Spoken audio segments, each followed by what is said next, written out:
You know, like when you're scared of something and you kind of like shy away from it, you're like, you try to avoid it.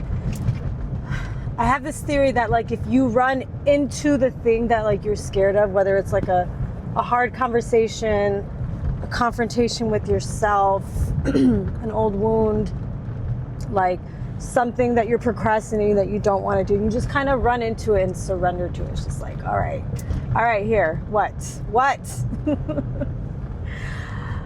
Right now, I feel like the thing that's inviting me to sit with it, even past points of discomfort, is delayed gratification.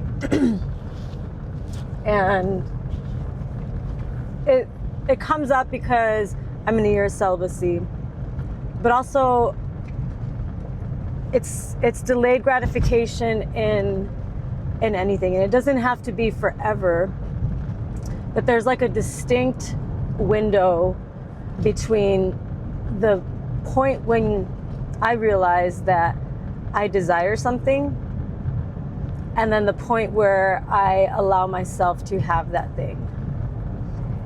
And what happens is kind of like a really little magical thing if you allow yourself to pause before you allow yourself to have the thing.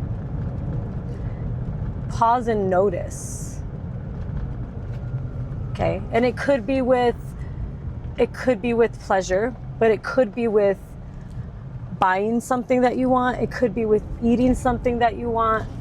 Whether it's like really nourishing and you're hungry and your body needs the fuel, or whether it's like you're craving something sweet. It could be with reaching out to somebody for connection to help co-regulate you or soothe you back down.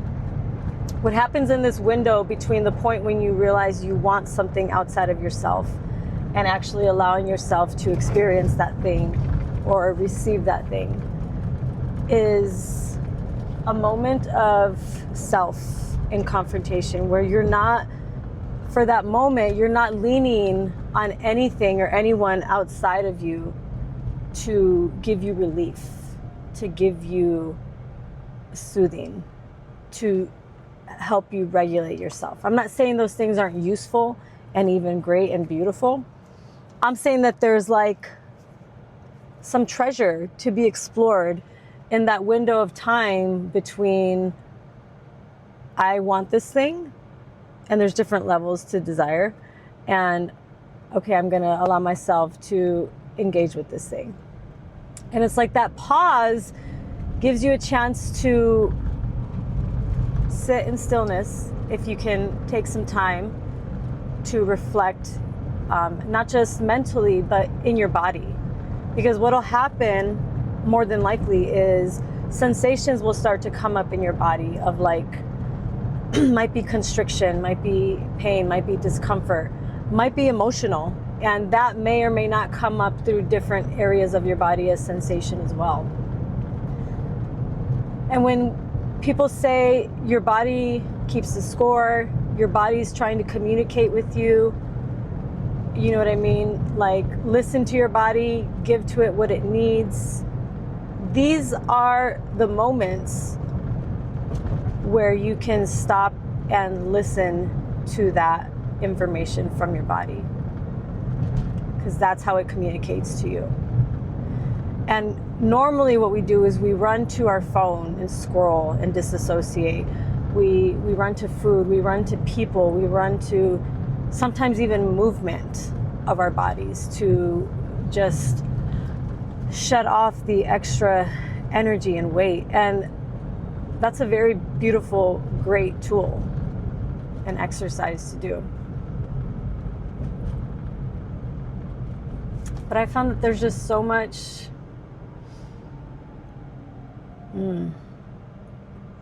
compassion in sitting with yourself in the discomfort, instead of just giving into the thing that you think you want right now to receive that instant gratification.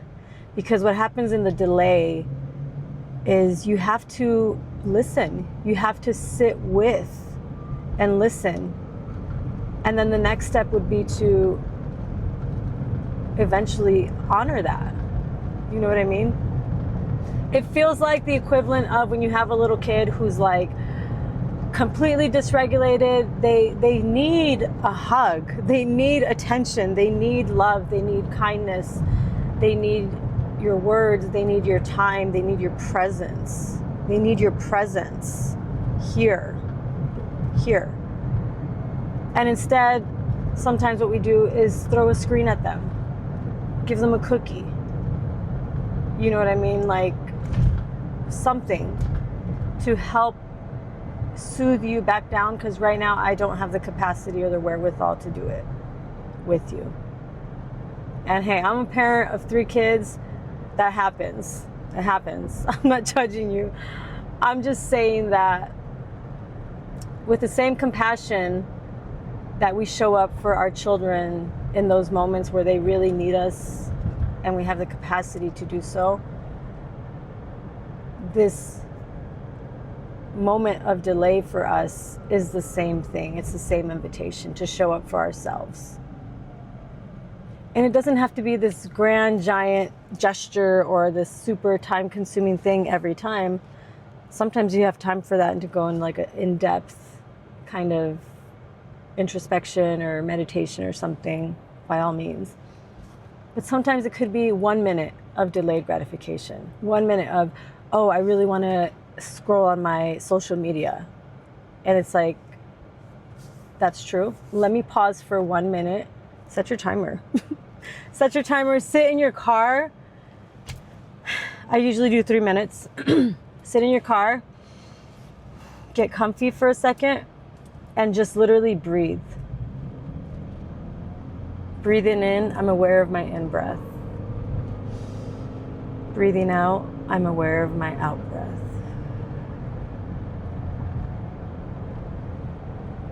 And you would be, I think,